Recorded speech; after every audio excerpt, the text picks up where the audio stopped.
Então, por isso que eu digo que a revolução que está acontecendo no último ano, ela é maior do que aconteceu nos últimos 20. Olha. Porque o que a OpenAI, que é a dona do ChatGPT, Sim. porque existem milhares de coisas de inteligência artificial e existe o ChatGPT. O ChatGPT está em outro patamar. Entendi. Está em outro patamar. Ele é o que existe de mais avançado. Mas o Google está correndo atrás também. Correndo atrás. Desesperado, literalmente atrás e desesperado, porque pela primeira vez, assim, em muitos anos, o Google pode virar a nova Kodak. O Google, ele pode perder completamente a sua relevância. Eu vou dizer para você, eu como um profissional de tecnologia, desde novembro, que é quando eu comecei a usar o ChatGPT, eu praticamente não uso o Google. Sério? O Google não tem função. Então, você vai me ajudar também a usar o ChatGPT? Ajudo. Então, como é... Você falou para mim uma quebrante de paradigma, porque o Google é aquilo. A gente entrava naqueles outros sites antigamente, naquele KD, naquele Bing, né? Yahoo, e a gente digitava o quê? Alta Google. Vista, para ir para o exatamente. Google, para fazer as pesquisas no Google, né? Exato. Então, a gente fazia isso. Então, agora você está me dizendo que ele... Opa, O alerta ChatGPT, total. O ChatGPT, ele tem uma função um pouco diferente de um buscador. Ele serve muito como um assistente pessoal. Tá. Eu uso, por exemplo, o ChatGPT no plano pago, né, o plano premium. Tá. Que você pode criar várias conversas e essas conversas, elas vão... E aí que eu acho que é a parte mais sensacional dessa ferramenta. Ele vai acumulando contexto. Então, eu vou dar um exemplo. Eu abri uma conversa com o ChatGPT e falei para ele, olha, eu gostaria que você fosse meu assistente de marketing. Mas antes, deixa eu te explicar algumas coisas. E aí eu comecei a explicar para ele quando a minha empresa foi fundada, o que a gente faz, Nossa. quem são os nossos clientes de referência, quem são os nossos concorrentes, qual que é o diferencial do nosso produto, por que a gente faz o produto da forma que faz. Eu dei todo um contexto para ele conhecer a minha empresa, e aí eu começo a pedir coisas para ele, e hoje ele já chegou num nível, aconteceu isso hoje, de eu virar para ele e falar assim, um cliente entrou no WhatsApp e perguntou como funciona. Ele pegou e escreveu um texto muito, assim, de 4, 5 parágrafos, explicando perfeitamente, melhor do que eu, Não acredito. o que a minha empresa faz de forma objetiva. Aí eu viro e pergunto para ele, falo, olha, teve um cliente que rejeitou a proposta comercial.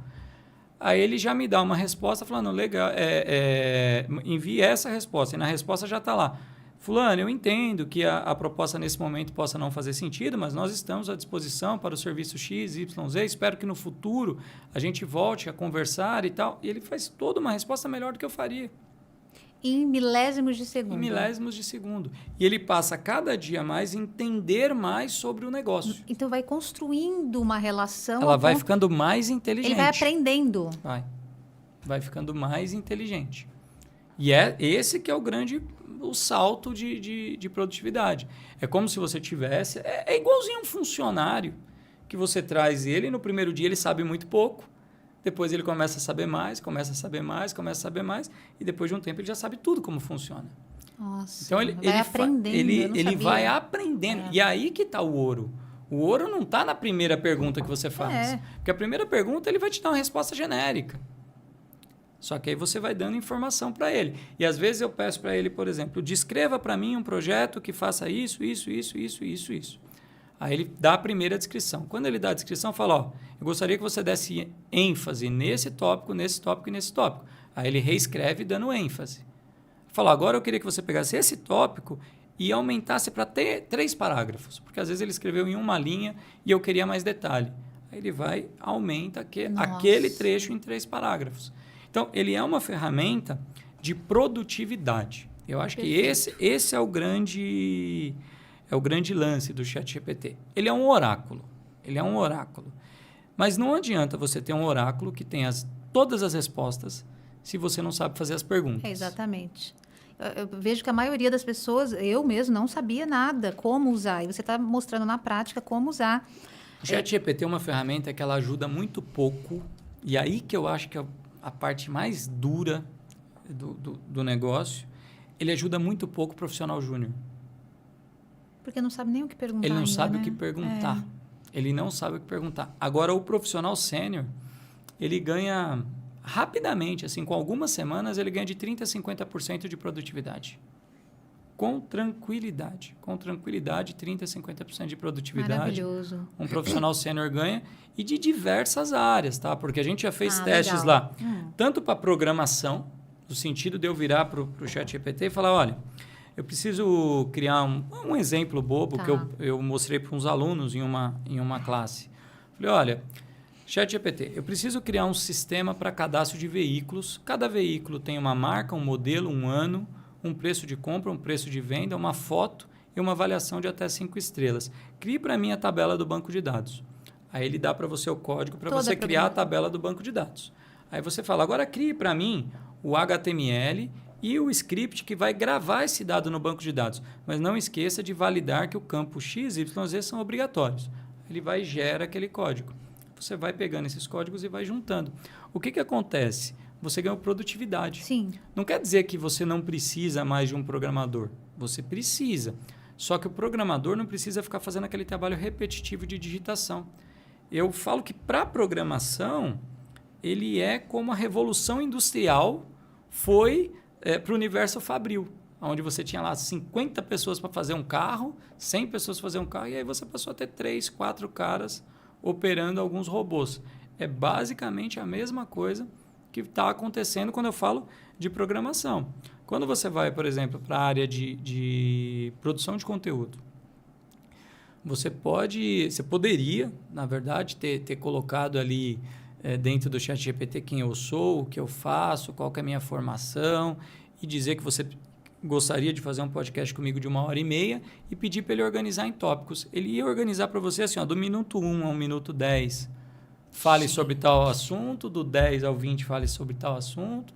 Ele vai trazer para você uma sugestão de roteiro. E aí, o ser humano ele passa a ser muito mais um curador do que a máquina está propondo, porque eu também acho que você não deve pegar o que ela propõe e executar, porque senão vai virar todo mundo robô. Exatamente. Né? Mas ela te dá um caminho, ela te dá um norte ali do que você deveria, do que você poderia fazer naquela situação. E aí, eventualmente, você vai puxar mais para um lado, vai puxar mais para um outro.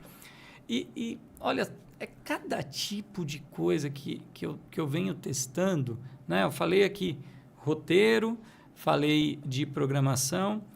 Essa semana mesmo, eu fui contratar uma pessoa e eu falei, eu preciso mandar uma carta proposta para essa pessoa. Eu não tinha um modelo de carta proposta. Eu entrei dentro do GPT e falei, olha, eu vou contratar uma pessoa para o cargo de representante comercial, as condições são essas, a tabela de comissão é essa, eu gostaria de uma carta proposta. Aí, uma carta perfeita, uma carta proposta, adaptei ali um dado ou outro que precisava, acabou. Né? Quem faria isso normalmente? O RH que faria, um assistente que faria esse tipo de coisa. Aí você vai para áreas mais fora ainda, turismo. Eu virei para ele e falei, olha, ChatGPT, eu vou viajar para o Chile do dia tal ao dia tal, com a minha esposa, com 2 filhas da idade tal e tal. Eu gostaria que você me sugerisse um roteiro.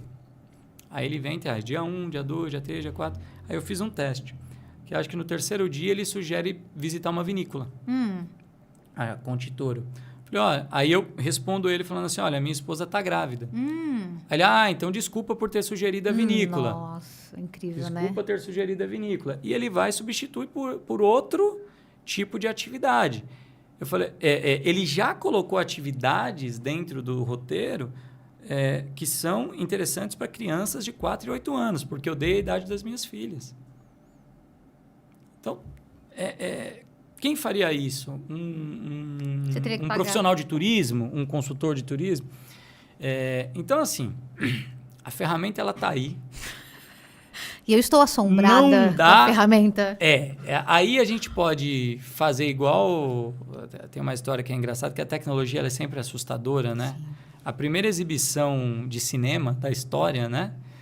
As pessoas saíram correndo da sala de cinema porque era um trem vindo. Nossa. Era um trem. Foi o primeiro filme que foi apresentado, era um trem vindo, as pessoas saíram correndo da sala de cinema achando que o trem ia atropelar elas. Então, toda vez que a tecnologia ela tem uma disrupção, ela é assustadora. Só que aí a gente pode brigar contra ela, ficar fingindo que ela não existe, ficar criticando ela, ficar falando que é um absurdo esse tipo de coisa, né? Quando veio a TV, tinha um monte de gente que continua só ouvindo rádio, né? Não, eu lembro lá no início, eu estou em tecnologia desde ali do meio dos anos 90, e eu lembro que muita gente se negava a usar a tecnologia. Quando veio a internet, para que a internet? Eu vou usar a internet, preciso de internet na minha casa. O próprio Bill Gates, ele falou que para que uma pessoa precisava, acho que de mais do que 8 megas de memória num computador. A gente pode rejeitar ou a gente pode entender e tirar proveito. Tirar proveito. Porque não adianta, o gênio não vai voltar para dentro da garrafa.